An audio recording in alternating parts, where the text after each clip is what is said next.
ब्रह्म राक्षस एक ऐसी भयानक और खतरनाक एंटिटी जो अगर किसी आदमी के पीछे पड़ जाए तो उस आदमी की पूरी जिंदगी को वो मौत से भी बदतर बना देता है। हमारी आज की कहानी में हम बात करने वाले हैं बिहार के एक छोटे से गांव में रहने वाले अमन की। अमन और उसके पूरे परिवार के पीछे एक बहुत ही पुराना और एक बहुत ही खतरनाक ब्रह्म राक्षस पड़ता है। अब ये ब्रह्म राक्षस अमन और उसकी फैमिली के पीछे क्यों पड़ता है और उनकी फैमिली से आखिर ये चाहता क्या है, आज की इस वीडियो में हम आपको सब कुछ बताएंगे। अगर आप यहाँ तक आ गए हैं तो वीडियो को लाइक करके चैनल को फटाफट सब्सक्राइब कर दें और आइए आप सभी लोगों को ब्रह्म राक्षस की एक ऐसी भयानक और खतरनाक कहानी सुनाते हैं जो इससे पहले आप में से किसी ने भी सुनी नहीं। हमारी कहानी की शुरुआत होती है बिहार से। बिहार के एक छोटे से गांव में अमन अपने माता पिता और अपनी छोटी बहन नेहा के साथ रहता था। उन लोगों की जिंदगी काफी शांत और खुशहाल थी।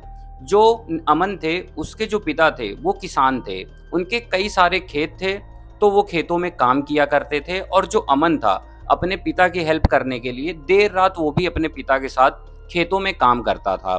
इन लोगों की जिंदगी बहुत ही ज्यादा नॉर्मल थी। अपने बचे कुछ टाइम में अमन स्कूल जाया करता था और उसके बाद जो उसका और टाइम बचता था अपनी माँ की वो हेल्प करता था।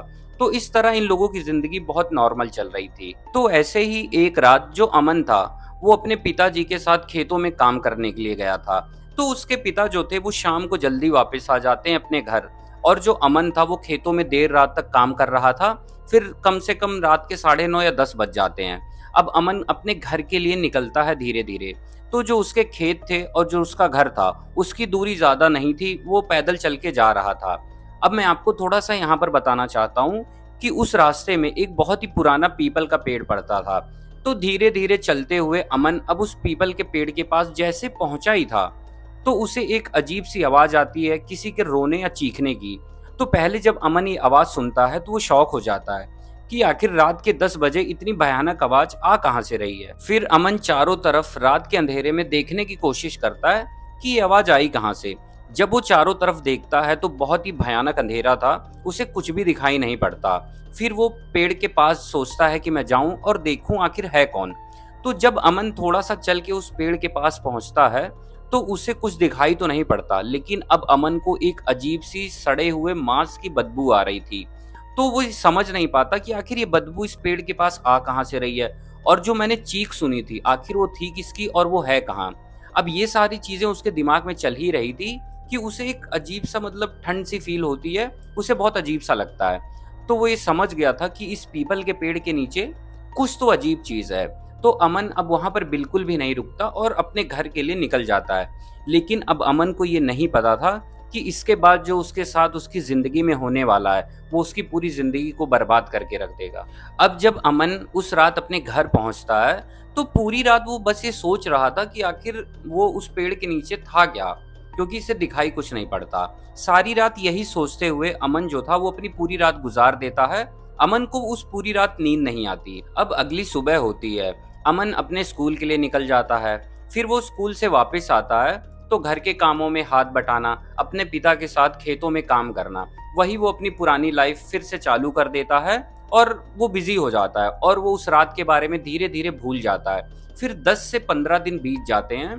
तो होने क्या लगता है कि 10 से 15 दिन के बाद अब अमन और उसका जब पूरा परिवार रात के समय सोता रहता था तो अमन की एक दिन रात में 10:30 से 11 के बीच में आंख खुलती है। तो अमन को अपने घर के बाहर से एक अजीब सी आवाज आती है। तो अमन पहले तो डर जाता है, फिर सोचता है कि मैं जाकर देखने की कोशिश करूं कि आखिर ये आवाज है किस चीज की। तो जब वो अपने घर के बाहर जाता है तो उसे दिखाई पड़ता है उसके घर से थोड़ी सी दूरी पर एक काली परछाई है जो गोल गोल चक्कर अब उसके घर के काट रही है। अब अमन ये चीजें देखने के बाद पहले तो इतना शॉक हो गया, उसे समझ ही नहीं आ रहा था कि ये परछाई आखिर है क्या। फिर वो डर के मारे अपने घर के अंदर चला जाता है, अपने रूम में लेट जाता है। अब उसे नींद नहीं आ रही थी क्योंकि उसने जो परछाई देखी थी वो हाइट में काफी बड़ी और खतरनाक थी। उसे समझ नहीं आ रहा था कि आखिर उसने देख क्या लिया। अब इसके बाद जो अमन था इतना ज्यादा डर गया था कि उसे नींद नहीं आ रही थी।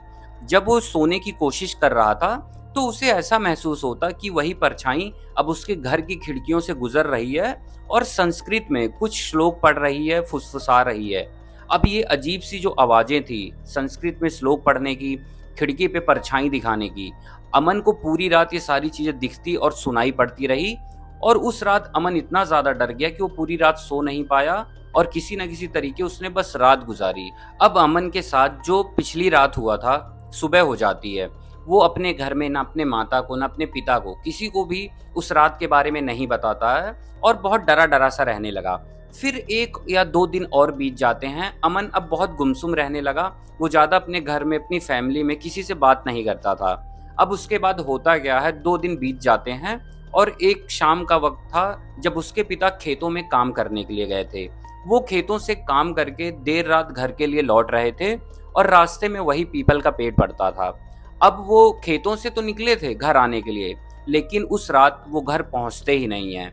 अब जो अमन था, जो उसकी माता थी और जो उसकी बहन थी, वो बहुत ज़्यादा परेशान हो जाते हैं कि आखिर पूरी रात निकल गई, सुबह हो गई, अभी तक तुम्हारे जो पिता हैं वो आए नहीं घर।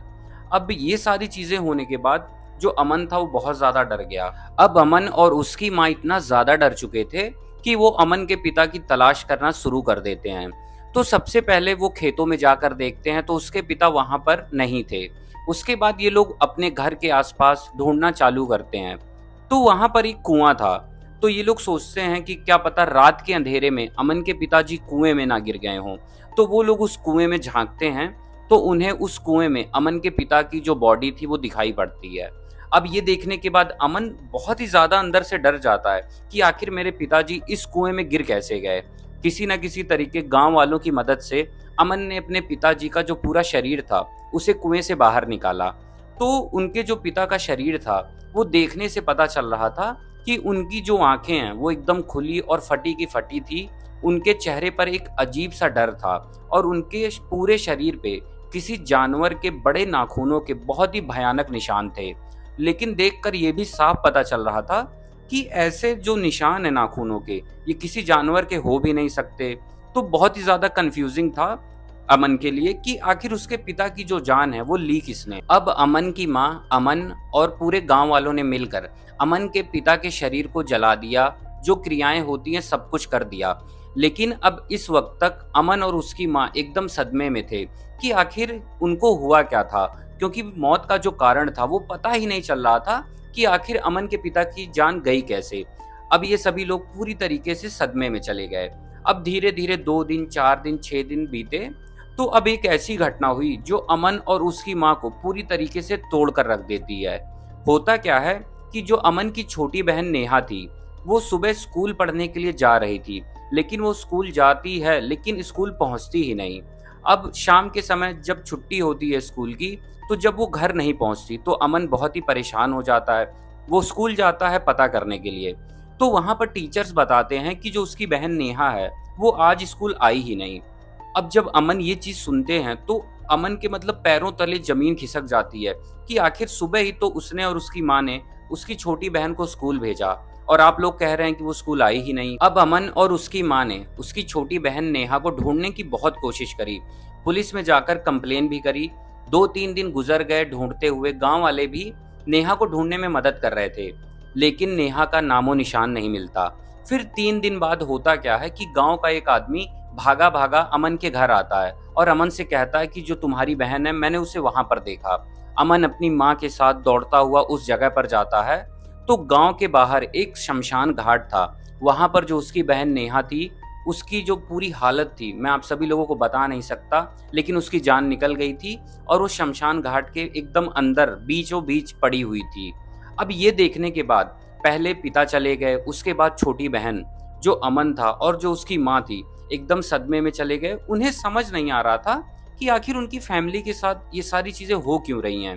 उन्हें बिल्कुल कुछ नहीं समझ आ रहा था। ऊपर से फैमिली वालों को गंवाने का दर्द अब उन लोगों को बिल्कुल बुरी तरीके से तोड़ रहा था। अब घर में अमन और सिर्फ उसकी माँ बची थी। उसकी माँ इतना ज्यादा डर के साए में रहती थी कि वो सिर्फ अपने कमरे के अंदर पड़ी रहती थी और अमन इतना ज्यादा डरने लगा था कि घर के खिड़की दरवाजे रात को तो छोड़िए वो दिन में भी बंद रखता था। उसे ऐसा लगने लगा था कि अगर उसकी माँ को कुछ हो गया तो अमन किसके सहारे अपनी पूरी जिंदगी बिताएगा। अब एक रात अमन अपने रूम में आराम से बैठा हुआ था। रात का समय था और उसकी माँ सोने के लिए अपने रूम में जाती है। तो थोड़ा टाइम बीतता है, कम से कम 1 से 1.5 घंटे के बाद। अमन को उस समय भी नींद नहीं आ रही थी। तभी अमन को उसके माँ के रूम से एक बहुत ही भयानक चिल्लाने की आवाज आती है। अमन इतना ज्यादा डर जाता है कि वो बिना देरी किए हुए दौड़ते हुए अपने माँ के रूम के अंदर जाता है और वो देखता है कि जो उसकी माँ थी वो जमीन पर गिरी पड़ी थी। उसकी माँ के पूरे बाल खुले थे और ऐसा देख के लग रहा था कि उसकी जो माँ की आत्मा है उन्होंने शरीर छोड़ दिया है और बस वो बेजान जमीन पे पड़ी हैं। तभी अमन की जो निगाह थी वो उस रूम की एक दीवार पर जाती है और उस रूम की दीवार पर लाल खून के निशान से लिखा हुआ था कि अगली बारी तुम्हारी है। अब अमन टूट चुका था बिल्कुल। अमन एकदम अकेला था। 2 से 3 महीने के अंदर अमन का जो पूरा परिवार, उसकी माँ, उसकी छोटी बहन और उसके पिता, सब ने उसे छोड़ दिया। अब कोई भी जिंदा नहीं था। अमन को ये बातें अंदर ही अंदर खाए जा रही थी और अमन को अब ऐसा महसूस होने लगा कि उसके जिंदा रहने का कोई भी मतलब नहीं है। अब अमन को अंदर ही अंदर ये चीज भी पता थी कि अगली बारी उसकी है। लेकिन अब ये सारी चीजें देखने के बाद अमन के दिमाग में चीज आती है कि आखिर कोई तो चीज है जिसने मेरे पूरे परिवार को खत्म किया है। अब वो चीज मेरे पीछे है। अब उस दिन अमन ने एक कसम खाई कि उसके परिवार को जिसने भी खत्म करा है या फिर जो भी वजह है उसके परिवार के खत्म होने की, वो उस वजह का पता लगा कर रहेगा और उस चीज से बदला लेगा जिस चीज ने अमन को उसके परिवार से दूर किया है। अब ये सारी चीजें होने के बाद अमन धीरे धीरे करके पता लगाने की कोशिश करने लगता है कि आखिर उसके परिवार के साथ हुआ क्या। अब मैं आप सभी लोगों को थोड़ा सा बता दूं, यहाँ से कहानी में एक ऐसी चीज का खुलासा होगा जो सुनकर आप भी शायद शॉक रह जाएंगे। तो प्लीज मेरी रिक्वेस्ट है कि वीडियो को स्किप मत करिएगा। और आइए अब मैं आपको बताता हूँ। अमन ने फिर धीरे धीरे गांव के लोगों से पता करना चालू किया। तभी एक आदमी ने अमन को बताया कि यहाँ पर इस गांव में एक पुजारी रहता है जो कि बहुत ही ज्यादा विद्वान है, बहुत ही ज्यादा तंत्र मंत्र में ज्ञानी है। तुम उनके पास जाओ, वो तुम्हारी मदद कर सकते हैं। अब अमन अगले ही दिन पुजारी जी के घर पहुंचता है।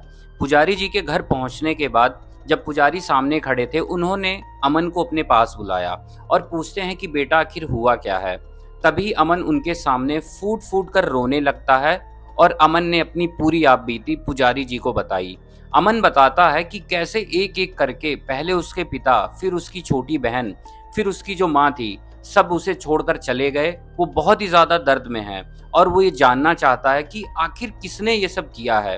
तभी पुजारी जी अमन को देखते हैं और उसे बताते हैं कि बेटा, जो तुम्हारा पूरा का पूरा परिवार खत्म हुआ है उसके पीछे एक बहुत ही पुराने और भयानक ब्रह्म राक्षस का हाथ है। तभी ये सारी चीजें सुनने के बाद अमन बहुत ही बुरी तरीके से डर जाता है। अमन सोचता है कि मेरे परिवार को ब्रह्म राक्षस ने आखिर क्यों खत्म किया। मतलब उसे समझ ही नहीं आ रहा था कि आखिर उसके परिवार की ब्रह्म राक्षस से क्या ही दुश्मनी हो सकती है। तभी जो पुजारी थे अमन को एक ऐसी चीज बताते हैं जिसे सुनकर आप भी शायद हैरान रह जाएंगे। पुजारी अमन को डरते हुए बताते हैं कि आज से 40 साल पहले इस गांव में एक बहुत ही विद्वान पंडित रहा करता था।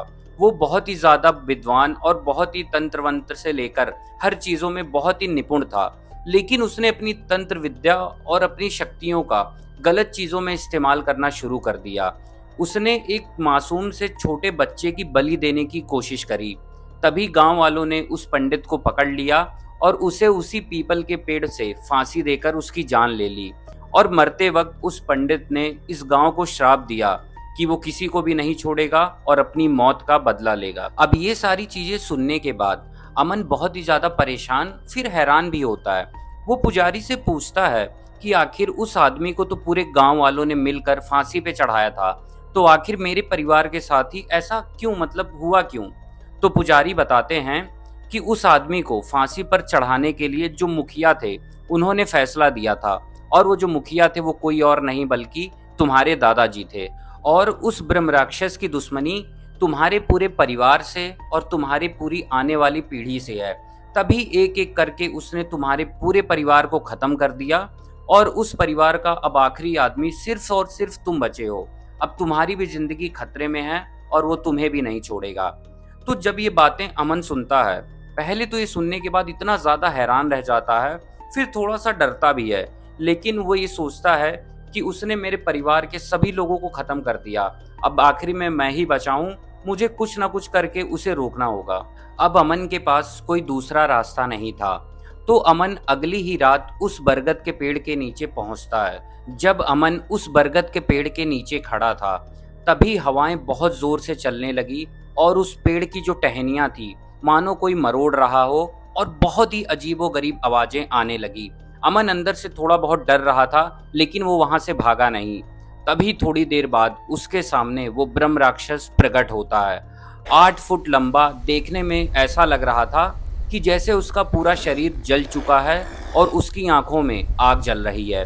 उसके हाथ में कुछ एक हथियार जैसा था और वो संस्कृत के श्लोक पढ़ रहा था। ब्रह्म राक्षस एक भयानक हंसी के साथ अमन की तरफ देखता है और बोलता है कि मुखिया के आखिरी वंशज, तुम यहाँ आ गए हो। अब मैं तुम्हें मार दूंगा और मेरा जो प्रतिशोध है वो पूरा होगा। तभी अमन ने जोर से चिल्लाते हुए कहा कि मैं तुम्हें जानता हूँ, तुम एक बहुत ही पुरानी और पापी आत्मा हो जो एक मासूम बच्चे की बलि देना चाहता था, और मेरे दादाजी ने तुम्हें मारकर पूरे इस गांव को बचाया। जब ब्रह्म राक्षस ये बात सुनता है वो इतना ज्यादा गुस्सा हो उठता है कि वो धीरे धीरे अब अमन की तरफ आगे बढ़ने लगता है। तभी अमन ने एक झटके से अपनी उंगली से अपने दादाजी की पुरानी तांबे की एक अंगूठी निकाली। वो जो अंगूठी थी वो बहुत ही पवित्र अंगूठी थी। उसके दादाजी हमेशा उस अंगूठी को पहनते थे। उस अंगूठी के ऊपर कुछ तंत्र मंत्र सा लिखा हुआ था। तभी अमन ने उस अंगूठी को उठाकर जो ब्रह्म राक्षस था उसके सीने की तरफ उछाल दिया। अब जैसे ही अंगूठी हवा में ब्रह्म राक्षस के सीने से टकराई, पहली चीज तो जो तांबा होता है वो शुद्ध होता है और उस पे धार्मिक मंत्र भी लिखे थे। तो जैसे ही वो ब्रह्म राक्षस के सीने से टकराती है, बहुत तेजी से उसकी चीख निकल जाती है, एक ऐसी चीख जिससे अमन के कान फटने लगते हैं। तभी ब्रह्म राक्षस का पूरा शरीर धीरे धीरे जलने लगता है और उसका पूरा शरीर जल के राख हो जाता है और हवा में मिल जाता है। अब इसके बाद अमन जमीन पे गिर जाता है और चैन की सांस लेता है। उसे ये समझ आ चुका था कि उसने ब्रह्म राक्षस को हरा दिया और अपने परिवार का जो पुराना शाप था उसे खत्म कर दिया। लेकिन कहीं ना कहीं अमन के मन में एक अजीब सा डर भी था कि उसने अपने पूरे परिवार को खो दिया। आखिर अब वो अपनी जिंदगी जिएगा तो किसके सहारे। लेकिन कुछ समय बीतता है, फिर धीरे धीरे अमन उसी गांव में अपनी हालात को सुधारने की कोशिश करता है और अपनी जिंदगी में आगे बढ़ता है। तो हमारा आज का जो रियल हॉरर इंसिडेंट था वो यही था। अमन की एक ऐसी कहानी थी ब्रह्म राक्षस की कि अगर आप सभी लोगों ने सुनी तो भरोसा कर पाना मुश्किल है, लेकिन अमन के साथ ये चीजें हुई हैं और उसके बाद वो अपनी जिंदगी जी रहे हैं। तो हमारा आज का इंसिडेंट यही था। मैंने आपको पूरी स्टोरी डिटेल में बताई कि ये चीजें कितनी भयानक और खतरनाक हो सकती हैं। तो बस आज की वीडियो यही थी। अगर आप सभी लोगों को वीडियो अच्छी लगी हो तो अपने फ्रेंड और फैमिली के साथ शेयर करें। चैनल पे नए हैं तो सब्सक्राइब करें और ऐसी भयानक वीडियोस आप सभी तक आती रहेंगी।